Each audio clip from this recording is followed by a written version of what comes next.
last week, the NBA announced that it'll be shutting down G League Ignite after only 4 seasons. So according to a press release from the league, the decision to end the program comes amid the changing basketball landscape, including the NCAA's name, image, and likeness policy and the advent of collectives and the transfer portal. So the G League Ignite program produced 3 lottery picks in Jalen Green, Kuminga, and Scoot Henderson. Will likely continue that trend in this year's draft. Squad has been struggling this season. They're currently 2-30 against the other G League squads. Say it again? 2-30. Their scores, they what? 2-30. 2 wins in 32 games. 2-30. They won 11 games last season, just for comparison's sake. Which I don't mean, but again, Wait, it's only young kids, right? There's no. I don't think the point of them is to go win a. No. Okay, so they have G League. They got the G League roster, but it's mostly development kids. Yeah. Shout out Norris Cole. But 2 kids came out of there, though, all right? They got drafted. 4? 3. 3? No, how many lottery got picks. drafted? How many got I drafted? think more drafted. 4 got drafted. 3 lottery picks. 3 lotteries. They got some options this year. Jalen Green Jonathan Kuminga.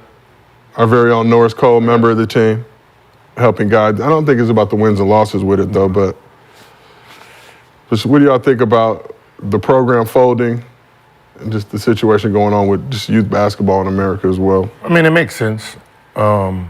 You know, that was an alternative for kids who didn't want to go to college, right? They need to do one and done and then get paid a little bit and then get on into the NBA. So the fact that NIL deals are here and you can get more going to college for that 1 year, I mean, who wants to go to the G League now? Right? Yep. You know, G League, you get 100,000 here and there. There you're making millions for the 1 year. So I'd rather go to college for the 1 year now. So The G League should just be for, like, the vets, old vets and stuff that want to come and just hoop. yeah, the same Like, shit you know, the G League was before, I guess. Yeah, but, you know, just make it like that. Yeah. Yeah, they changed it just to corner all of the guys to come to one spot anyway. And so now that they're seeing that the young guys having more talent now, they want to lock them in so they can do the one and dones and not have to go to college. But college, they combated that, say, hey, look, we're going to give you some bonus money. Yeah. But it's still a risk to me because those kids going to, like a Scoot, he would have made a lot of money, right? In college? In college, because of the NIL. Jalen Green would have made a lot of money. No, I mean, but I mean, Jalen would have got a bag if he would have won. if it was NIL, Coming out of high school, if the NIL was then, yeah, he would probably got a bag. I mean, all those guys would have got bags, right? And so let's just say they didn't do one. They did 2 years of college, made a little bit of money, learned fundamentals, took their talents to the league. It's different. The outcome would be different. But then, like a Jalen Green, will he be as good as he is now with the opportunity? I think they're looking at results based on that. Like, all right, what is the carryover? What's the conversion of going to G League and coming into the NBA? It took Kuminga how many years to get to where he is right now? 3. 3 years. All right, Jalen Green, it ain't like he hasn't turned it over, but I say the last 2 years, he been looking like a potential star. Scoot ain't even looking like that right now. And I think that's what they basing it off of. Like, we ain't really converting. It's like before I even like throw dirt on the league itself, I would have to go under the hood and see how they training. Yeah. Because, you know, in reality, it can still work because kids who want to just come straight to the league and it has nothing to do with money. Right. But I get to learn how to be a pro now, right? I get to, it's that Kobe thought process, right? Where you're doing a college workout. Yep. Versus I'm doing an NBA workout. So I don't have no responsibilities. I get to work out 3 a.m, 5, 7. I get to maximize my workout ethic, right? So by the time us two face, you went to school 1 year and you face me, I'm so far in front of you as a talent. Yep. It's not even close. But the fact that they're probably not even doing that. Right? They're probably just working out one time as a team. You're going back here and there. The college guy still has an advantage over you because you're not maximizing as a pro. Right. Right. So that program will only be for certain type of minds anyway. it would be for the minds of the talented player. We were talking about this earlier. Team and talent, right? College is for the team guy, the role player who wants the fundamentals and know how to operate as a role player. I know how to space the floor. I need to be where the coach need me to be, roll, rise, all that other shit, right? These guys from the IMGs, from the Sierra Canyons and all these, they go to the G League because they're talented. The talented kids that's like, look, we need you to be a pro. We need you to learn the sets. We need you to learn how to ISO. You're going to be the guy we get a ball to say, go. That's where the separation should be. It shouldn't be like everybody think they can go here because they think they got talent. It's like, look, the Jalen Greens, the Kumingas, they come here because they're going to be pros. The rest of y'all niggas, you can go to college because you're going to end up being a role player anyway. And it's only for certain. Is that stuff like that is only for certain type of players, right? It's not for everyone, right? It's like it's not about the money. Like if you're telling me you're gonna pay my son, $2 million, and then he has to go to class, right? He has to go to class yet, and he's gonna be in the NBA next year. You can give him the same pick, the number 1 pick. You can say he can go to class. He has to go to class. He's gonna be the number 1 pick, or he can go to the G League, get 100,000. He's gonna be the number 1 pick. Me, I'd rather him go to the G League for the number 1 pick because I know he can be stronger, faster, working 5 times a day versus going to class 6 periods plus work. Traveling. Yeah, I'd rather use those class times as workout times. Right. Yeah. Right. So it's easier for me, just me. I can train him better with the open schedule and say, all right, well, 5 classes, math, English, and all that shit. I can do that dribbling for 2 hours, shooting for 2 hours, free throws. I can turn this into class. Because it's his career. Yeah. It's his career. I can start a career 1 year earlier. Yes. But that's how I look at it. Yes. You know what I mean? But that's the shit that I created before I wrote my book was the sports education facilities where you focused on that as a career. We don't have sports as a career post school, right? It's literally you got med school, law school, business school, but you don't got school of sports where we go here for this. So like you just said, it's dribbling, rebounding, all of these things we can go throughout the week. Like we're gonna do this today, we're gonna do this today. And if you had that curriculum for a guy like Elijah coming here for that, nigga, what? When he get to the NBA, he's gonna be unmatched. Like Wemby. If Wemby was to be able to go through some shit like that with his talent, unmatched. Well, and you can get him stronger. But Wemby did that playing overseas in France. Yeah, they did. So Yeah, I'm about to say. Wemby and Luka, like that. They went through Ricky the Rubio academy, right? They took him out of school at like 14 and said, "Come be a professional basketball player." Yeah. So This is different over there. the academies would be beneficial in that type of style. Someone said, I don't believe in education. I don't think no one believes in education if the kid is going there for 6 months. You really don't. I mean, Facts. Right? No, facts. if you want to, what is it? Facts. A kid going there a kid who's going to the NBA freshman or sophomore, there's no fucking education going on, Facts. okay? He's not getting a degree. He's not being a fucking doctor. He's going there, developing his skill to get the fuck out of there. That's what I saw. Asking if Kentucky. If you want some educated kids, go to the end of the bench. Trust me, they're gonna be there all fucking They're the 4, 5. GPA poster. They're gonna be there all 4 fucking years. Trust me. There you go. Your smart ones. All you do is just the beginning of the bench where the coach is, not them, right? After that, right? Closer to the water. Dudes that's closer to the water, those are going to be your educational kids, right? Right? They're there to get an education. We will write the papers for y'all. Most likely, I'm pretty sure, they're not even gonna be in sports broadcasting. Right. I'm sorry, there's not even gonna be those guys. They'd be Because if it's semesters, you don't even got to really go to class, right? You just got to. yeah. Nah, but there's some coaches that actually tell you when you get there, hey man, if you came here for some type of scholar, you want to be, you should have went to Harvard. Take this Swahili. Shut up. We come here to win championships and get you to the league. You ain't here for no fucking classroom and none of that. Don't be trying to take these kind of courses and Don't be trying to take these type of shit. You here to do this? Yeah. You here to do this, nigga? Don't be thinking about nothing else but this. So We got that Swahili for you. So what are your thoughts on the NBA deciding to shut down G League Ignite? And what's the mood of the team like right now? I was kind of disappointed in the decision. I understood it from a business aspect. They came and explained to us what was they gave us the surface reason. Obviously it's probably deeper, reasons why they shut it down, but they told us basically why it's shutting down, and some of the draft guys who were coming in for 2 years, giving them their options and things like that, and said that they'll still have the resources to help everyone. But I was disappointed in the decision, and the mood of the team is great. The guys have their dream of making it to the NBA, and we tried to tell them that don't let anything, distract them from making their goals a reality. And sometimes it's going to be unexpected bumps in the road, and this is just part of their journey. And so the guys have played well, they've responded well, and they're not giving up.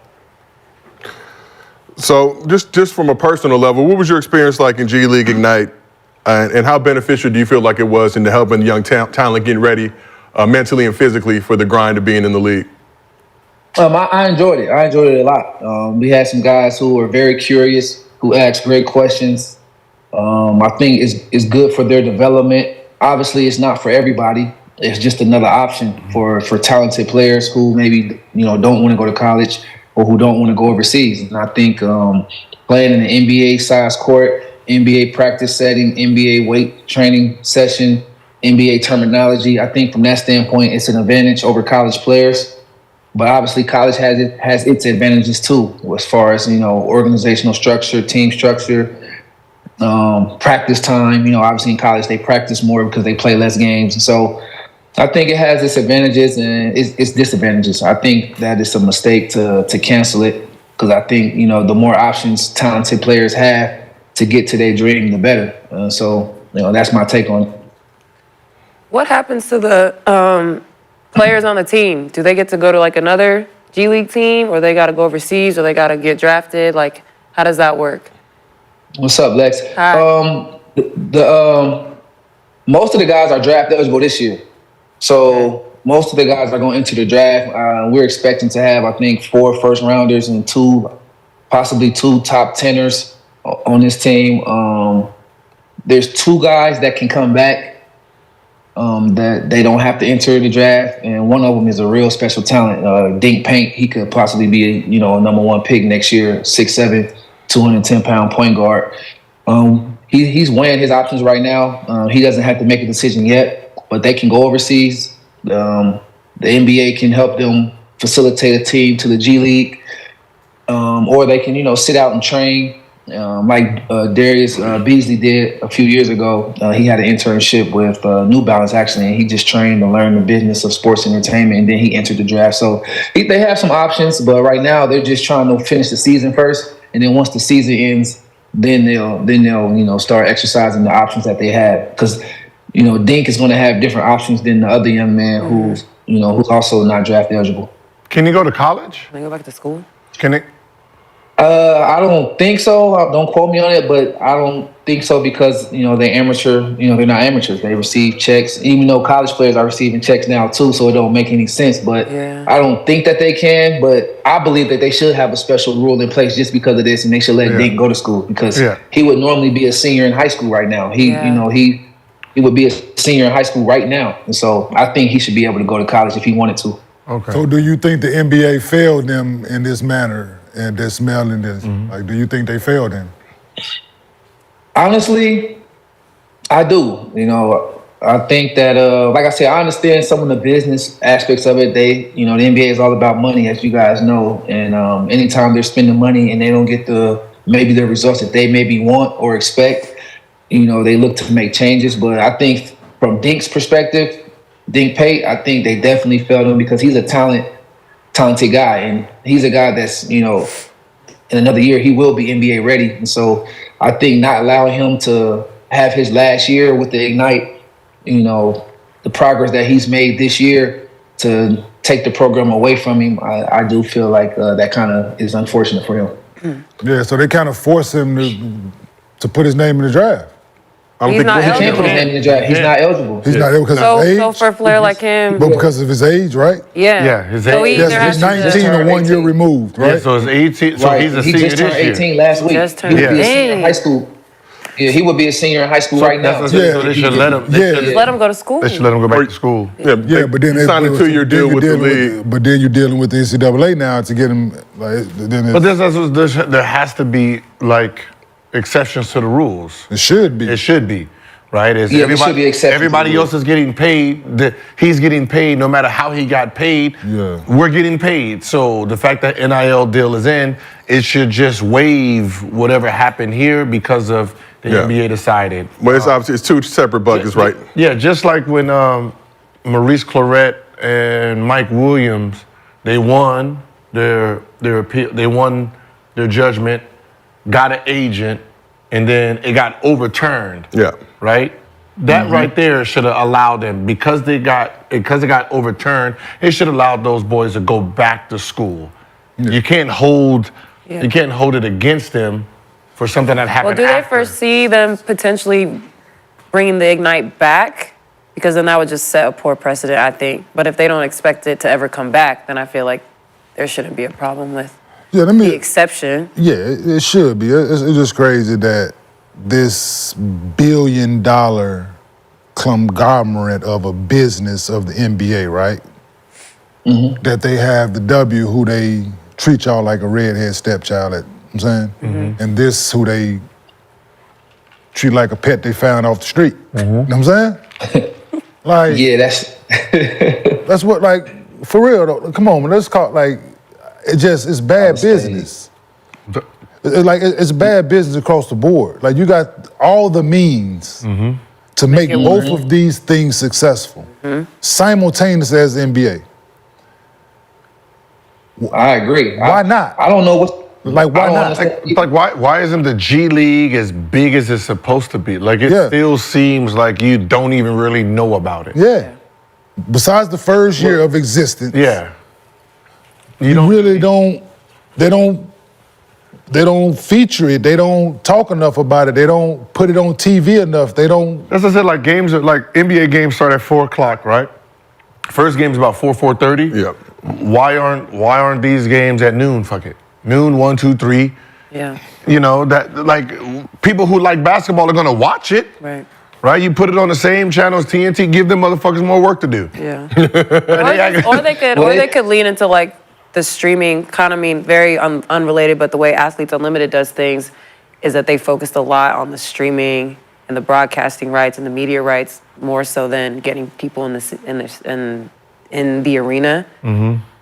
Well, So they do have do media. They that. do have our games on. They stream our games. They are on TV. They're just not on necessarily like mainstream TV. And to answer your question, Lex, they never said that they're not going to ever have one again, but they definitely said that it's shut down for sure the foreseeable future. And I think what they're going to do is they're going to try a different option, a different development option, maybe starting younger, which that might be they scared of them might be a European mistake kids. too. Yeah, I think so. But The that's European the thing kids. is though. They're scared of the European kids. So let me. So They scared that they. Sorry. Go ahead, OG, my bad. no. I'm saying it's a lot of competition out here in They that taking field over right the now, NBA. right? European It players. is. It's a lot more competition now, and Don't name the same the sport money that you wanna name. aspect of it Now go. There's a lot Doesn't- of European players in the league. isn't pushing kids towards that because other people probably paying these other places more, right? Or they doing more for them. Okay, but still. Yeah, and the young players right now, one of the things that the coaches are kind of complaining about, the young players are not ready. Yeah. But that's not just because of G League Ignite. Those are players Yeah. coming from Duke, Kansas, Everywhere. North Carolina. Everywhere. So it's not that the young players from G League Ignite are not ready. It's all the young players. A lot of them are not ready the way the NBA would like them. But my thing is, we'll stop drafting them so young. Draft more experienced players and let them get ready and then draft them. But yeah, no, you know that is. I talked to general manager. Most the general managers, probably 25, at least 25 general managers, do not know how to build a team around their star players. So you have a star player like, let's say, Joel Embiid, right? Or they say, all right, we want Joel and Maxey. These are our stars. They don't know how to look for talent that fits those two. So they just pick guys, and then a year and a half later, like, he don't fit Let's get rid of them. So they don't know how to actually draft and pick players that fit the guys that they're going around. And that's the problem with majority of the NBA, right? You say Denver. Denver knows how to pick guys around their star, right? Exactly. Milwaukee, they did that before, but you see they're struggling now. Miami does a great job, right? Boston, they're trying to figure it out, right? You have to, they have to see the talent that fits around the two guys that they think are the cornerstones. And for the most part, you're right, Gil. they don't know how to do that. And I think sometimes they get talent mixed up with fit. Like a guy might be supremely talented, but he might not be the one to fit on that team. And so sometimes you have to pick fit over talent. So when they say like best available during the draft, what do they mean by that? The best player. Like The best player. talented, Best not available the best talent. but not the best available for the team with the next pick. No. Exactly. Okay. Exactly. Right, so like, it depends on, I asked this question, I said, all right, if you had Kobe Bryant, right, on your team already, and you got the number 1 pick, and you know their careers already, you don't have a center, right, and Yao Ming and Tracy McGrady is up. Who do you go after? And they were like, I'm going after Yao Ming. And I'm like, so you just let Tracy McGrady go to someone else? They're like, well, I already have Kobe Bryant. At Yeah, 2. I mean that makes sense. Depending on the style of play you're trying to play. Depending on the style of play. But then you have some people that says great talent knows how to fit with each other. Right, so I'm gonna get the best player. I'm not gonna go after something I think I need because I can find any center at that point to fit with Kobe Bryant, and you know what I mean? So everyone has their different Yeah. But why don't you outlook get on the it. best player at the position you need? I think need over fit. I mean, I think like getting somebody that fits and that you need is better than just getting the best available. Because chemistry matters, man. Like, let's go up Golden State. There maybe were forwards that were better coming out than Draymond Green, but Draymond Green's the perfect fit for them. Like remember how talented David Lee was when he came out? He was probably more talented than Draymond Green at the time, but Draymond Green was the perfect fit so they can get Lee out of there. And we seen what happened when Lee was out of there, right? Yep. They still kept winning because Draymond was the perfect fit for them. Like Andrew Wiggins wasn't a great fit maybe in Minnesota or Cleveland, but look, he was the perfect fit when he came to Golden State. So I think, fit matters. In my team in Miami, when they drafted me, I mean, there were other guards that were, pretty good in my draft. If I started naming the guards and the players in my draft, it was a lot of them. But I was the right fit that the team needed for that position at the time. So, and it's the same thing for Chicago when they drafted Jimmy Butler and things of that nature. There were other talented players, but Jimmy was the right fit for that team with Derrick Rose. And so I think fit over talent, works best in the NBA. Well, Norris, we appreciate you taking time out your schedule. We know y'all got, I think, one last game coming up on Thursday before the NBA shuts down G League Ignite. So, excited to see you back on the couch in the near future. But I'll be back soon. Oh, you already know. Shout out to Norris for taking time to talk about everything going down with G League Ignite. Pulling up to Gilbert Arenas presented by Underdog Fantasy. Whoop, whoop. You already know. Woo. Appreciate y'all. How many years was the Ignite around? 4 seasons. 4 seasons. 4 seasons. Damn. Yeah. So I think they had four lottery picks in those 4 seasons. I want to say like close to 10 guys drafted overall in that time, and they'll have a couple more this year. So the business side you get, but you got to say the league was somewhat successful in accomplishing what its goal was. Yeah, they probably just don't think they're gonna get those top guys anymore because of the NIL, Brett? Yeah. But we've talked about this on the couch before. If you're trying to go to the league, and we've had this conversation about your own son and kind of what his approach will be. Trying to go to the league, does it make more sense to get stuck in a college system for a couple of years, depending on what the system Well, he is? said something he said that the college teams practice more than they would, Yeah. which would be weird because how? Less games. I think they're playing a similar amount of, College, I want right? to say, College, you play like once or twice a week. G League, those 34, 38 games, something like that. Like, Shit, that's college. Yeah, That's similar. college. Shit, that's what some of these big time colleges twice a week. playing, shit. Twice a week. So 30 games. Yeah, I mean 32 that's a college thing. So the days you're not practicing, the days you're not playing, what you doing in practice? Y'all not practicing 3-4 times a day? Y'all ain't getting y'all shit together? What, in the G League? Yeah. Well, apparently not. That's why I said that stood out. Like, oh. He said we have more games, but they don't have Yeah. more games. Y'all need to be they're young. They should be in the gym every day. That's what it feels like, but we will see. I think this speaks just to larger issues about NBA's development, youth development in America, but Yeah.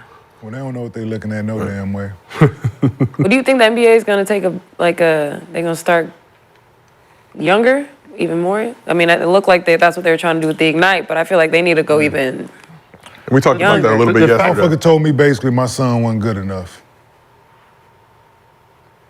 Who? to play on the G League Ignite team. You know, When it it's been in was existence high for 4 years. Who, KJ? Oh, when he was coming And that's out. why he had to go to IMG Oh, shit. and still ended up getting drafted. Yeah. It's a Where does American have Yeah. their camps at? what They have their overseas camps where? who NBA? Yeah. So they have NBA academies, I want to say India, Mexico, Australia, and Senegal. So India, did I say India? India is one of Uh-huh. India, Mexico, Australia, and I believe Senegal. In Senegal. So They a have lot of had- players have been coming from Senegal, right? A lot of players have been coming from Australia. And what age does that start? I'm not sure about that side of it, but I think it starts early on, like it's like a high school kind of pipeline, high school age at least. And do they do that because AAU doesn't exist Yeah. over there? The NBA has just tapped into those markets more rather than And here. global Global because- game and all that. Probably height. Probably Senegal has a lot of height coming out of there, so they're trying to put their hands on. Development of kids now is. But that's what I'm saying. When people talk about overseas, the NBA has this American style on those countries now. Yeah. So when you're saying, oh yeah, they're coming, it's American, Yeah. right? They're pulling, they're looking at who they want, they're training them. Oh, we got a college over here, we got a college over here. Mexico, I haven't seen. I feel like NIL has kind of thrown a wrench into some of this. Yeah, that's one of the main reasons I think the NBA said that they were shutting down the league, just with the whole NIL aspect of it. Guys gonna get bags in college now. Competition. And they're not going to win that. And the fact that they didn't lift straight out of high school. Which, now if you had a stronger G League, would seem to make sense if you wanted to cultivate the best talent and get them on the actual NBA schedule. But I don't like. So far, it hasn't been proven. When you have you draft a young kid and he goes down to the G League, to me, his career is not going to be what it's supposed to be.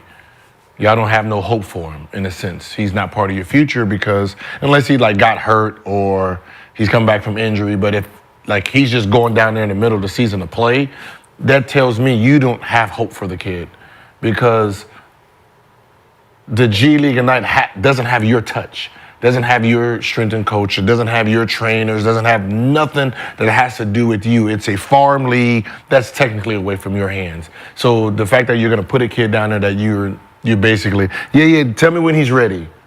That type of shit means you don't really have nothing for him. Because I'm not gonna put a kid that I think he's my future, I'm not putting him down there. I need to see him every single day. I need to train him, work with him, build him up. I don't need him going down there playing that type of basketball, whatever fucking Roach City you got him in, and that Greyhound bus system y'all think y'all. No, that's not gonna happen to this young dude. So that's how I look Do you at think they just got to revamp the G League? Because I have heard a lot of people say the style of play in the G League is it's like a free-for-all. Yeah, it's reckless basketball. Because it's people trying to get jobs, so it's the look at me league. Yep. I saw a Look at score me. of one of those games. It was 140 some. Yeah. I was like, Guard heavy too. Yeah, because in the guards dominating the ball. It's like it is an advanced AAU league, is what it is. Because the guards dominate the ball, the bigs ain't getting no looks unless they getting it off the glass, Get off the glass. right? So with the G League Ignite team, right? If the development thing is what they're not ready, is what he said, right? They're not ready after 1 year. So why not keep them for 2 years, right? You got your hands on them for 2 years in an NBA setting. yeah. Give But they're 'em not 2 years, playing right? against NBA talent all the but some of those guys become Either. draft eligible after. Still, I don't give a fuck. So you said just 2 2 years years. minimum. But I'm saying for those guys, 2 years. If you're making they this not- decision, you if got to you're be locked making in for these- 2 years. You got them. If you worried about they're not developing, right? You get them at 18, 19. You're expecting more out of them the older they get, right? So by 20, you don't think he'll be ready instead of at 19? It's about I think that's the reason, though. They're like, well, if I got to stay here for 2 years, I might as well go to college. Right, and make money. Yeah. Make money, and I can leave after one. I'm with, but still, but still, you're still not ready though. It's the same thing. Yeah, but those guys, Right. they're gonna lie to So themselves. you go one and done, you're still not ready. Yeah. Only the special ones are ready. But that becomes the issue with the NBA. You're telling us that the guys are coming in and they're not ready to play, right? And then they a year with you, and then they come back their second year and they're still not ready. Motherfucker, that's your fault. Yeah. That is your fault. You have 36 coaches now. Yeah. This ain't when we played. Yeah. We got an old dude that's the old player. He's a player development coach. He ain't developed or played nothing with us. Yeah. He ain't rebound for us. pass. Just hey, you got five. Hey man, how many more shots you gonna take? Nigga, I just took Passes and 5. Shit, talking to somebody Yeah, on the ball. phone. Ain't even looking at you when he throwing the ball to you and shit, talking to somebody else. Man, what a shooting machine. Can we get a shooting machine Yeah. in here, man? I don't need dude right here.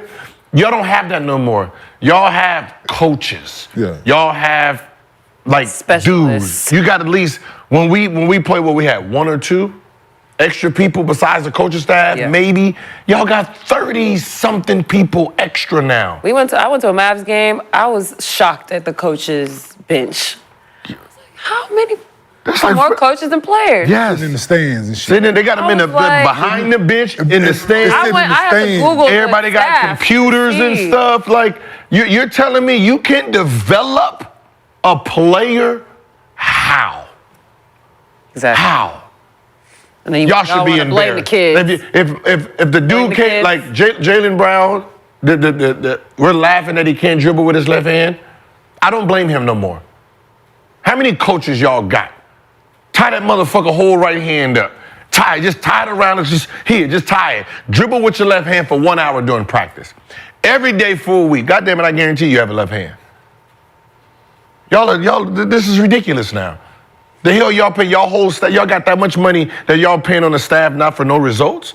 Just for a motherfucker just look cute behind the bench? Something's wrong with you guys. Y'all need to be revamped. Yep. Just hiring people. You want a job? You want a job? Come on. Just sit back there with your little nice little suit on, little computer. Everybody back there Little look. quarter zip. Yeah, they got 5 of them motherfuckers sitting back there with iPads. With They- iPads? They ain't even watching the game. They looking at playing this Candy motherfucker like this. Crush. They playing Candy Crush. Like a new level. Yeah, and shit like that. And, oh shit, and then looking for the. They'll be taking so long for the goddamn replay. Oh shit, let me close this out. Now they gotta Yeah, get to it. they not back Then there it's too doing late now. Motherfucker be looking up here. Hey, look, they be looking up here. Is it? Huh? Should we do this? Yeah. Yeah. Motherfucker, what the iPad for? We can just and waiting for the jumbotron. challenge refresh. it. Got the replay man playing Yeah, Candy yeah. Crush. Yeah, Telling you to challenge Idiots, play. it's just weird. Yeah, because I went to training camp out there with the Clippers because KJ was still on the team, and I went to practice one day, and I was in awe of how many people was in this fucking gym, man. Yep. Like everybody, like you got everybody got somebody different stretching them. They got 17 trainers, 4 strength and conditioning dudes, fucking some social media guy. This guy, I'm just like, yo, man. This is crazy. People walk like. I went to when I went back to Washington, right?